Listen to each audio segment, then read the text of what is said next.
families, in particular once again.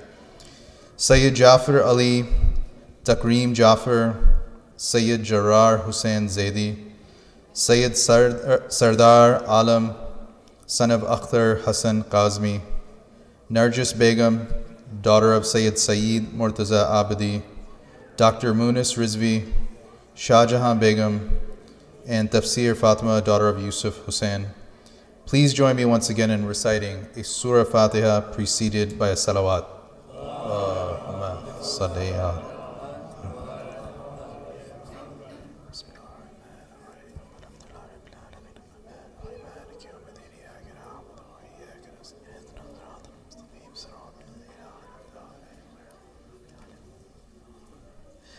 Brothers and sisters, and those who are actually in the courtrooms, just a community announcement. There were some reports of individuals driving cars in the parking lot extremely fast. And so I would please request all of you, as you're leaving or as you're coming to the masjid, please be very mindful as you're driving in the parking lot to please be very, very careful. Oftentimes there could be people, children, volunteers. So again, please be mindful as you're driving in the parking lot. Now, as we commence tonight's lecture, again, those who have already left, please do not congregate in the coat rooms, and I would request the volunteers to close the doors to the coat rooms at this time. And lastly, ziyarat will be held at the end of the lecture. I would now like to request Hujjatul Islam Shayk Arastu to please come to the podium at this time. Salawat ala Muhammad wa ali Muhammad.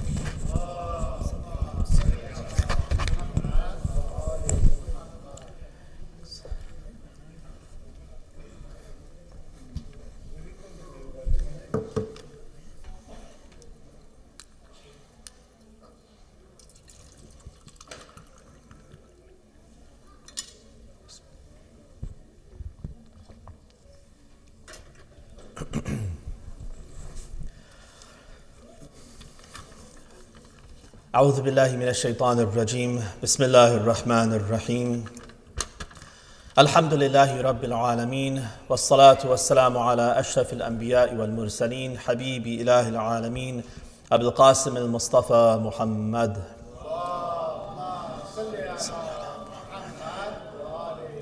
وعلى أهل بيته الطيبين الطاهرين رب اشرح لي صدري ويسر لي أمري واحلل عقدة من لساني يفقه قولي Amma ba'd. For the past few days, we've been talking about this Quranic concept of nifaq, two-facedness and hypocrisy. We spent some time looking at the backstory for Surah Al-Munafiqun, which is a surah whose name itself has nifaq and munafiqun in it. We looked at the battle of Banu Mustaliq and how that gave rise to the circumstances for this Abdullah ibn Ubay ibn Salul and his like-minded individuals to at least speak in ways that they aired their enmity for the Prophet and the Muslims in Medina and made some pledges, and they were called out for that, and they were forced to recant and to come back in line, at least in a way that the Prophet could manage their behavior from then on out. And then the last 2 days we looked at Surah Al-Ma'un, which is another surah that highlights some of the attributes of the munafiqeen. And all along I've been highlighting the fact that munafiqun is not a category outside of us that we can say those people are munafiqun, but rather the qualities of the munafiq are qualities of the Muslims. And it's up to us to minimize those and drive those qualities out of us so that we don't have nifaq within ourselves, and we are khalis, we are sadiq, we're the same in and out. The goodness that's inside is the same goodness that's on the outside, and there's no two-facedness in us. As we went through Surah Al-Ma'un, we looked at the negative attributes, which is what Allah highlights. But the beauty of telling us the attributes that make someone munafiq, that pull them away from Allah, is that the solution is also in the same proposition. Right? The implication is that if you do the opposite of that, if you can undo and make sure you stay far from those attributes, then you can make sure that you don't have nifaq within you. So I just want to highlight that before we leave that surah.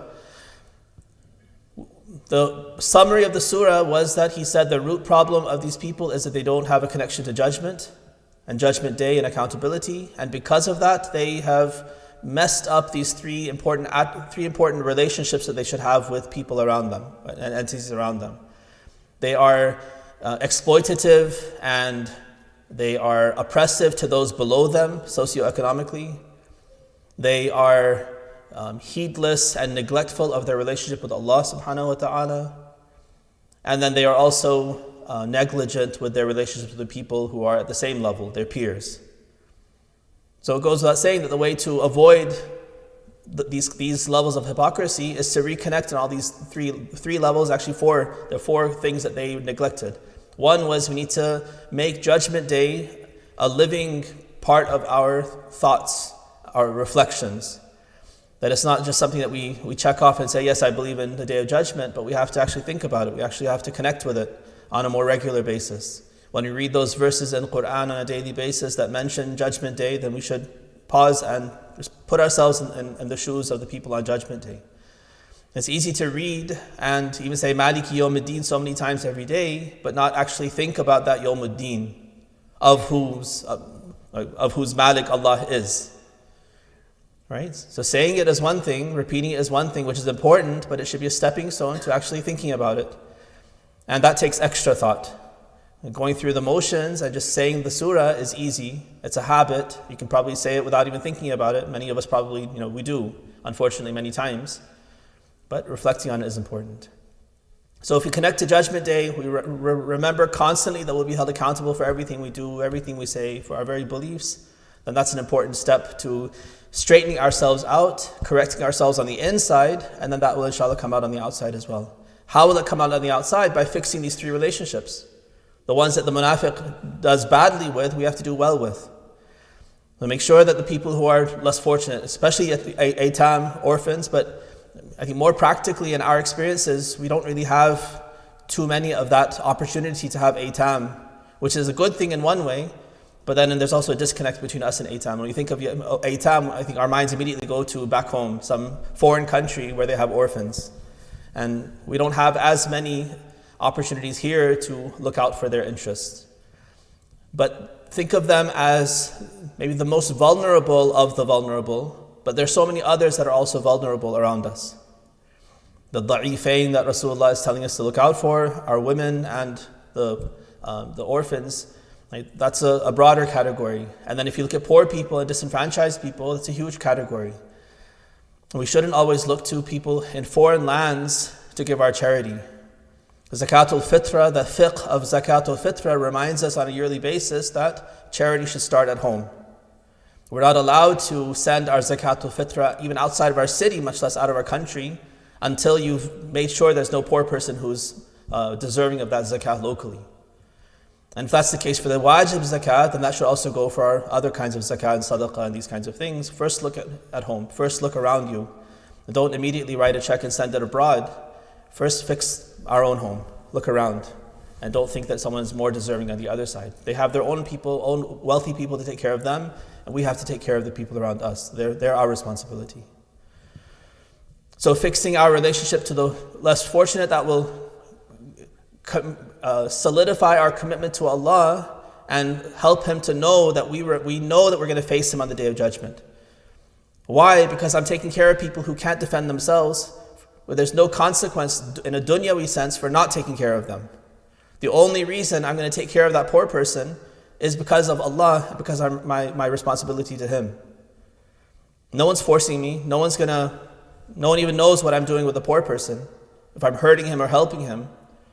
It's only Allah and His presence in my heart that's going to keep me in line with that person. So the more I can be good to that poor person, that disenfranchised person, that yatim, that the wife that you have at home, your children, whoever you have that you have a power over, use that power for good, to be just with them, to be fair with them, to help them, to support them, because Allah is watching. And then your relationship with Allah, we talked a lot about fixing some of the things in our prayer, so we're not neglectful in our prayer. So those are things that we can do to strengthen that relationship directly with Allah. And then with our peers, be generous with our neighbors, whether they're Muslim or not. There's no division where we're only good to Muslim neighbors, for instance, or only Shi'i neighbors. Neighbors, the category of neighbors bring certain obligations on us, even if they're kafir. Right? Maybe in some ways there's more obligation because now you have not only the obligation of treating them like neighbors and being good to them, but also showing them a good face of Islam, to open doors in their hearts towards Islam as well. So neighbors are their community members, your family members, whoever you have around you who's at your same level, also being generous with them. Generosity is not only for the poor, it's for our friendly relationships with one another as well. So as we fix these then, that's going to undo that nifaq within us. Strengthen our khulus, make us connected inwards and outwards towards Allah. So one thing that's notable, I think, in this surah, and it's just a small example, but you see the same thing repeated throughout the Quran, is that it's these two very simple, repeated things of salah and zakah that are so fundamental for fixing ourselves. It's not that secret dua that we're talking about, that secret dhikr that only one person knows. That's not there. The way to fix yourself, the way to get back in line is through fixing your salah, which is your relationship with Allah, and your zakah, which is the relationship with His khalq. Right? Very simple formula. And that's what you constantly see in the Quran repeated over and over again. I want to backtrack a little bit to Surah Al-Munafiqun. We learned the backstory. We saw a little bit of the beginning of the surah. The end of that surah also highlights the same important things. Because the statements that Abdullah ibn Ubay had made out at the battlefield of Banu Mustaliq was إِذَا رَجَعْنَا إِلَى الْمَدِينَةِ لَيُخْرِجَنَّ الْأَعَزُّ مِنْهَا الْأَذَلِ. When we get back to Medina, he made a pledge to his fellow munafiqeen that the dignified amongst us are going to kick out these wretches. Right? That was his attitude towards the Prophet and the Muhajirun. They're leeches, they've sucked our resources, they're nothing if it's not for us. It's because of our wealth that they're standing on their own 2 feet. So he says, لا تنفقوا على من عند رسول الله حتى ينفضوا. These are verses from Surah Al-Munafiqun. Allah's quoting this Abdullah ibn Ubay. What did he say? So these are his 2 statements to his fellow munafiqeen at the battle, in the aftermath of the battle. Don't spend any more on these people who are with the Prophet. He doesn't even say on fellow Muslims, because he's on the outside, even though he's one of the Muslims, but he doesn't see himself as one of the Muslims. So don't spend any more on these people who are around the Prophet, these muhajireen, حَتَّى يَنْفَضُّوا, so that they get out of here. Right? Let's use this leverage. We brought them in here. You all made this mistake. I didn't want them here in the first place. You all made this mistake of opening your doors, being so generous, making them your brothers, and this and that. Now this is the mess you see. Look at this little fight that we had over this water in the well. And I'm referring back to the story of Banu Mustaliq. And the solution now is to get rid of them. How do we get rid of them? Well, just close up your checkbooks and don't give them any money. Don't be so generous with them anymore. They don't have anything to stand on their own 2 feet with, and they'll go find someone else to leech off of. Right? So he's using economics to try to remedy the situation as far as he can tell, get rid of the Prophet, get rid of the Muhajireen, and return back to the golden age when he was about to be king. The remedy for this, so that's the characteristic of this munafiq who's one of the kind of paragons of nifaq. Allah turns to the believers and tells us to do certain things. And now the remedies are on 2 levels, at least 2 levels. One is if you do these things, then you can neutralize anything that Abdullah ibn Ubay can do. The other is you can also ensure that nifaq that he has doesn't come into you. Because those are our two kind of fronts that we have to fight on. We're trying to defend ourselves against nifaq and kufr and those effects on the outside, but we also have to look inside and make sure that we ourselves are not espousing and embodying those attributes of kufr and nifaq. So what does Allah say to the believers? He says, Ya ayyuha alladhina amanu la tulhikum amwalukum wa la awladukum an dhikrillah. Don't let your wealth and your children distract you away from the remembrance of God. All right, so what is he saying? If he's addressing the believers, Ya ayyuha alladhina amanu, some of you do have some wealth. They started to accumulate some wealth. Abdurrahman ibn Auf, for instance, was famously quite wealthy. The houses that were built around the masjid, he had several of them. I think the whole north side away from the Qibla, all the houses there, he owned them. And he gave them to his relatives and this and that. So he was quite wealthy, even as a muhajir. So those of you who are a little bit wealthy, you've been able to get back on your feet. You've taken advantage of whatever capital you got from your Ansari brother, and now you've done something with it. Now you have some wherewithal. So you all don't be distracted by your wealth and your children. I think the reason why he's mentioning children here is because those children that you have can sometimes become an excuse in your mind to say, I can't give charity because I have my own children to take care of. Yes, you have a responsibility to your children, to your wife, to your own family. There's a responsibility there, but there's only so much need. There's only so much capacity of what you need to spend on them. But it shouldn't be that you have plenty of savings, you have plenty of surplus wealth, but the reason why you're not spending and doing other things with it is because, yes, they have everything today, but what about tomorrow? What about, what if I die? What if, in the future they need money? What about future investments so they can have an ongoing income? What about a trust fund that they can have, this and that? So if you want to keep on filling all the imaginary capacities that can be there for your children, then you'll never have any room to spend on anything else because everything's just for the children. So don't let that happen. Yes, take care of their needs, keep them in a dignified way, keep them in a way that's at their level and all of this, all that's in its own place. That's not usually the challenge. It's not usually the case that we're guilty of neglecting our own families financially. Usually it's the case that we take care of our families, but it's to the exclusion of others. I don't have enough money to spend on others because my kids need more money. So don't let your children be a distraction from spending in the way of Allah. So if the Muslims will do that, if we take care of our own, if the muhajirun, for instance, if the ones who have some wealth spend generously on their fellow muhajirun who are not yet on their feet, like the Ashab al-Suffah. Ashab al-Suffah, when you go to Medina, there's one area where they say this is the Suffah. It's a little raised platform now. That's a monument to mark this one area at the back of the masjid that the Prophet had built, which was like a little, almost like a lean-to within the masjid. A little roof on it, and just a little area way back in the back, and that's where basically the homeless muhajirin would reside. So Abu Dhar and Salman and these people, they all spent their time in that place. A lot of the muhajirun, when they came, they're single men, and they had nothing but the shirt on their back. And so they were there, and basically they're the guest of Rasulullah. He would take care of bringing them a couple of dates every day to eat, and very meager food, whatever he could manage, he would bring for them. Right, so these people are known as Ashab al-Suffah. They just slept in the masjid, sometimes for days, weeks, however long it took, until he could finally find a match for him and someone who would give them a house or some land or a place to stay or whatever it was. They would stay here.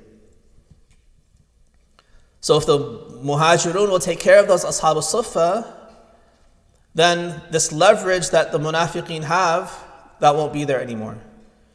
Even if they withhold and say, we're not going to spend our money anymore on these people who we don't like, that's fine. That's not just your problem. It's not going to affect the Muslims because the Muslims have the wherewithal within themselves. They're taking care of themselves. So that's one of the things that Allah tells us to do. And again, that's a strategy on both fronts. It's helping to defend ourselves against the effect of the munafiq, but it's also helping us to make that connection with Allah by being generous with the wealth that He's given us, and we spend on, in that case, the fellow brethren who are in need. And he says, وَأَنْفِقُوا مِمَّا رَزَقْنَاكُمْ مِنْ قَبْلِ أَنْ يَأْتِيَ أَحَدَكُمُ الْمَوْتِ فَيَقُولَ رَبِّي لَوْلَا أَخَّرْتَنِي إِلَىٰ أَجَلٍ قَرِيبٍ فَأَصَّدَّقَ وَأَكُن مِّنَ الصَّالِحِينَ. And he sets up a very a scenario to give us a sense of how imminent the need is. Spend. And spend of what we have given you. The constant Quranic reminder. He doesn't say spend your money in God's way. He says spend of the wealth that I have given you in my way. Right? To remind us that of course it's from Him. It's not that I work hard and I get my money. I work hard and Allah provides me with money. My working hard is not a cause for my sustenance that comes from Allah.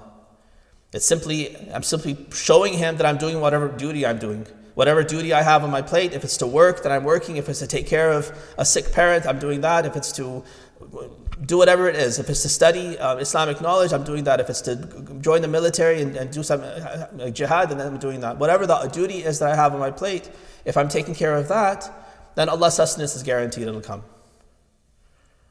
But I don't earn my sustenance through my work.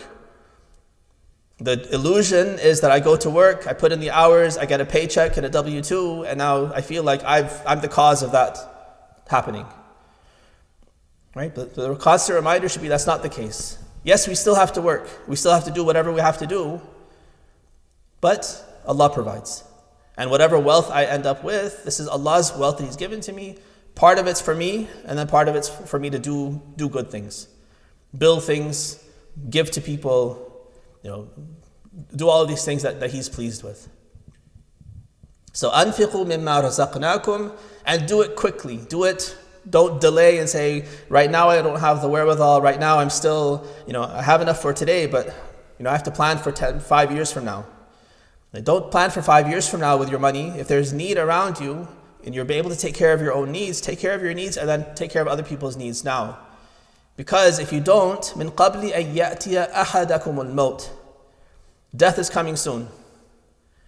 And if death comes and you're sitting on all this wealth and you could have done good and you didn't, at that time it'll be too late. You'll say, رَبِّي لَوْلَا أَخَّرْتَنِي إِلَىٰ أَجَلٍ قَرِيبٍ, give me a little bit more time.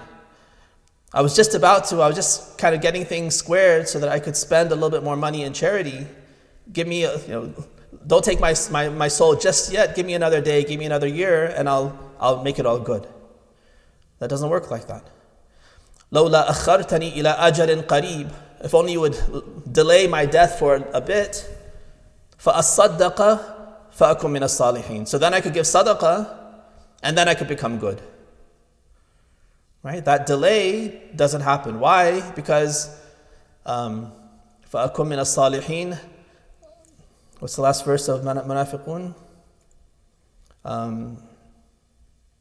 فَأَصَّدَّقَ وَأَكُن مِّنَ الصَّالِحِينَ وَلَنْ يُؤَخِّرَ اللَّهُ نَفْسًا إِذَا جَاءَ أَجْلُهَا وَاللَّهُ خَبِيرٌ بِمَا تَعْمَلُونَ. Right? Allah's sunnah is that He doesn't delay. Once He's decided that you're going to die at a certain time, He's not going to delay it. Once the qada has come, right? Taqdeer can still be shifted, but the qada, once that comes, then it's sealed. The difference is taqdeer is that initial kind of provisional decision He's made. On Laylatul Qadr, He decides that you're going to have such and such. You're going to live 6 more months in this year. But it's still provisional. You can still change it. You make dua and say, Allah, give me a longer life. I still have things I want to do, and if you give me more life, I can do more for you. And He says, that's a good dua. I give you an extra 6 months. And then you have a family member who insulted you or kind of looked at you the wrong way. You say, I'm never going to talk to him again. He says, I'm going to take away 6 months from you. And like that, you do things, good, bad, and He shifts your taqdeer and delays or shortens your lifespan based on those actions that we can do. But at some point, He says, now it's final. Now it's qada. Right, now you've done whatever you're going to do. You've made your choices. Now I've made my decision that you're going to die on such and such a date. Once He makes that qada, that's it. Now there's no shifting it later or earlier. So when that death finally comes to us, then it's too late. We can't say, give me a little bit more time. And so He's urging us to act quicker, act sooner. When the need is there, then spend. It's Allah's funds anyway that He's given you. Spend it. Help your fellow believers. Strengthen yourselves as a community. And then also show Allah that you're not so attached to the wealth that He's given you as a test, that you're willing to just use it as it's needed and disperse it, and you see yourself as a kind of the spout on a house. It's not there to collect the water, it's just there to let the water pass through it and distribute in the right places. So not a reservoir of the funds of Allah, but rather a conduit for those funds to come to us, and then we disperse it. Comes to us and we spend it on our family, on good works, institution building, poor people, all the different things that He wants us to spend it on, we're constantly using it. And the more we do that, of course, the more He gives us, because He sees we're good vessels, we're good conduits. And so He increases the barakat and gives more, because He sees now you're a good instrument for Him to distribute His provisions through. So the lesson then of Surah Al-Munafiqun is very similar to the lesson of Surah Al-Ma'un. The remedy for nifaq is in Surah Al-Munafiqun, he doesn't focus on salah, but he focuses on zakah. Because that zakah, spending on the community and on the less fortunate, is extremely important for building the community, and it's very important for your own self-development. And this is the way you can avoid the nifaq within, and this is the way you can defend your community against the nifaq without. Recite salawat ala Muhammad wa alihi.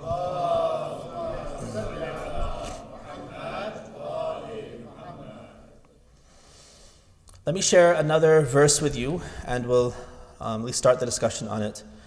In Surah Al-Baqarah, in those initial verses that I shared with you the first day, Allah says, وَمِنَ النَّاسِ مَن يَقُولُ آمَنَّا بِاللَّهِ وَبِالْيَوْمِ الْآخِرِ وَمَا هُمْ بِمُؤْمِنِينَ.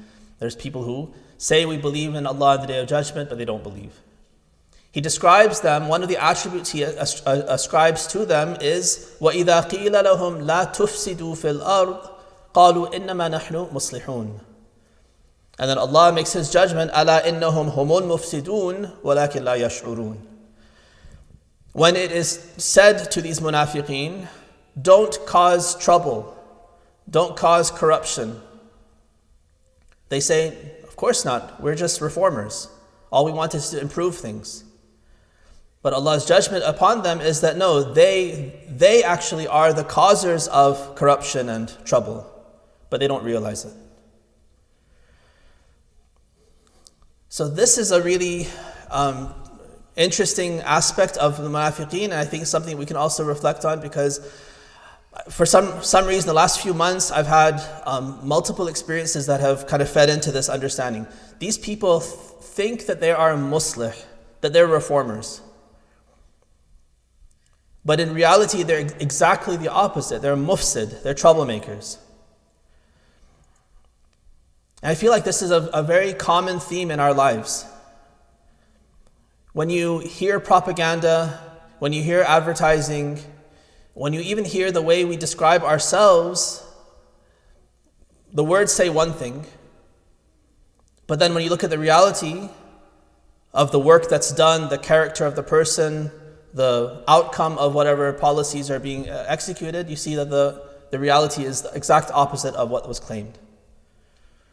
It's an age-old trick. It came out, I'll give you one experience that I had. I listened to a podcast called On Being. It's on NPR, and I find it very, very nice. They talk about religion and spirituality and different things. And so Krista Tippett, the host, she interviews different people. So she interviewed this one person. I'd never heard of him before, Nick Offerman. He's an actor. You might know him. He's on a popular sitcom and these kinds of things. I'd never heard of him before, but as she interviewed him, I was really impressed. He was speaking about things that resonated with me. He is a carpenter. He's enjoys like farming, and those are like things that he feels like society is missing. And the way to kind of get society back to something less corrupt and less decadent is to get back to like hands-on skills, knowing how to do things, knowing how to fix things and build things, and knowing how to take care of the earth. And he spoke very nicely. And he spoke about his upbringing. He lived here in this Chicago area on the farms towards the west, near Rockford, I think, when he grew up. And they're in a farming community, and he valued the lessons of his father, that he taught him how to be a man, and these kinds of things. So all the words that he said were so nice, and I was really inspired by the whole interview. And I said, let me find out who this person is. He has some books. I downloaded his books on my library app and started listening. And as soon as he started speaking on his own, in his own medium, I realized he's garbage. Like this, how to be a man was disgusting things. It was all indecency.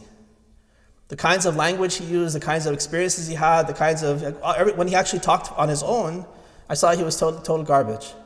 Even his humor was total garbage.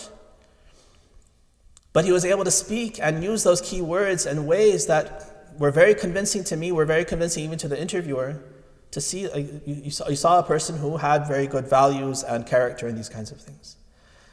And that really struck me. Like how could the reality be so diametrically opposite to the words of the person that he was speaking? We do this a lot. Sometimes, I think about credentials. And one of the things I've thought of over the years, people have credentials, we have degrees, we have different kinds of things. If you look at a person's resume and try to judge them based on that, it can be very impressive. It gives me a lot more respect for HR people, how they sort through the garbage of resumes, because we can make ourselves look so good on a resume. You look at how many degrees I have, how many, what kind of titles I've held, what kind of careers I've done. It all sounds really grand. But then you have to ask, what can the person actually do? Give them a job and see how they do it, see what their work ethic is, see the reality of it. And oftentimes there's a huge discrepancy between the claims of that resume and the reality. Even in the hawza it happens. There are people who spend 20 years in the hawza, and there might be someone who goes for 5 years to the hawza, and you think, well, of course, the one who spends 20 years must be so much more learned than the person who spends less time. But it's not the case. It's not necessarily the case, right? Even with the credentials, it's not necessarily the case. Sometimes the credentials do actually speak to the talent of the person. But my point is that many times it doesn't, and many times we fool ourselves, we try to fool other people. When I apply for a job, I polish my resume. We even use terms like we pad our resume, right? Like we're even using the terminology of deception. I'm going to pad my resume by signing up for this club and that club and being the president of this club, so I can show my college, show my grad school, whatever it is, that I was involved in so many things. I had this leadership position, this leadership position. If you scratch the surface, the reality was it was a nominal thing.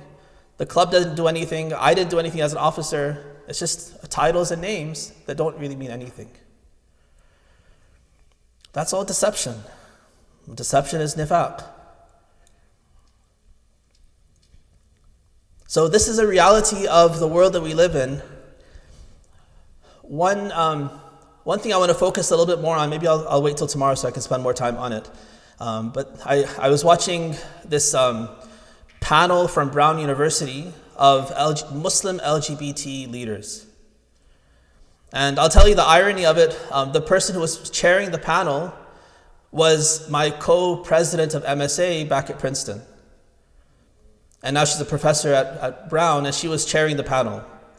And I remember just the day before I found this on YouTube, I was mentioning to someone in our community, they were asking me about LGBT stuff, and I was remembering this event.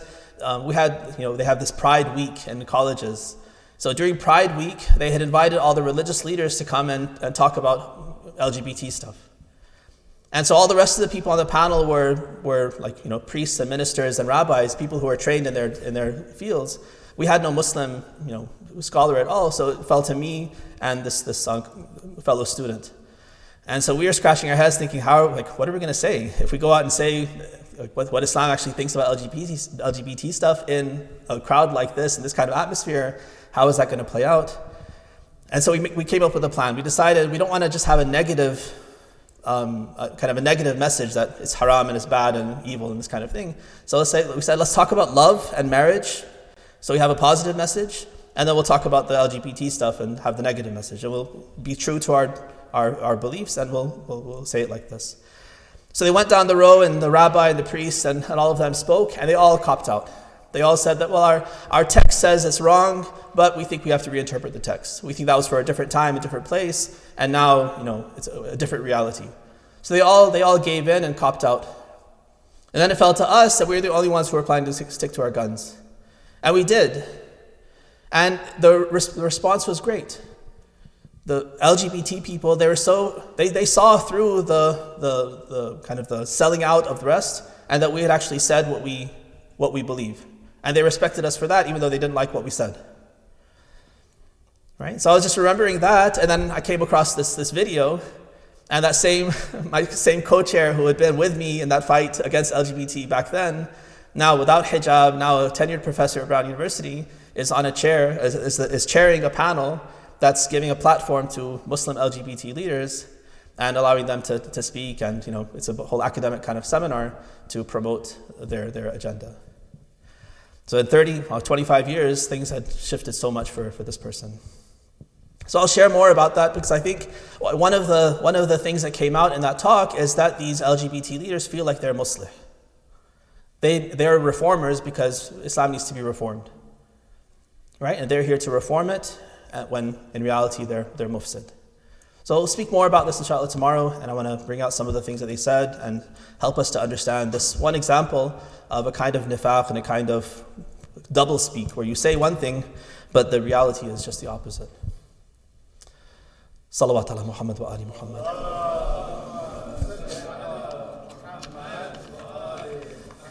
I'll take a few questions. The khutbatul muttaqi that I referenced yesterday, it's khutbah number 183. If you want to look, that dua for when you're praised is in sermon number 183. In Najib al-Agha. In the sermons, the first section of Najib al-Agha.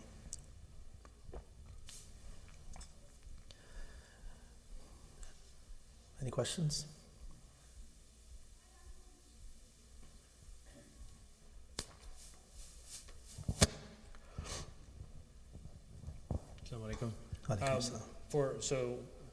For reformation in our normal societal life, we have multiple, each person as they're interacting with the world and experiencing the world thinks that there's a better way to do things, or the scale on which they want to reform something, for example, policies, whether it's of a mosque or of a group.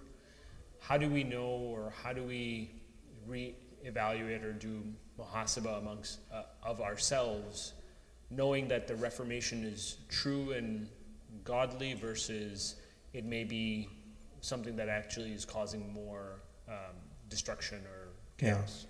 Yeah, that's right. So this islah, this reformation and fixing things, how do we know that it's really kind of both well-intentioned and effective, and not the opposite? Let me defer that. I want to spend more time talking about that, and actually I think that's something that needs to be fleshed out really well and systematically, because that's still a problem. These people are deluded into thinking that they're muslih when they're actually mufsid. We want to make sure we're not in the same boat. So what are some ways that we can make sure that our islah efforts are actually islahi and not ifsadi? Yeah, inshallah tomorrow I'll flesh that out more.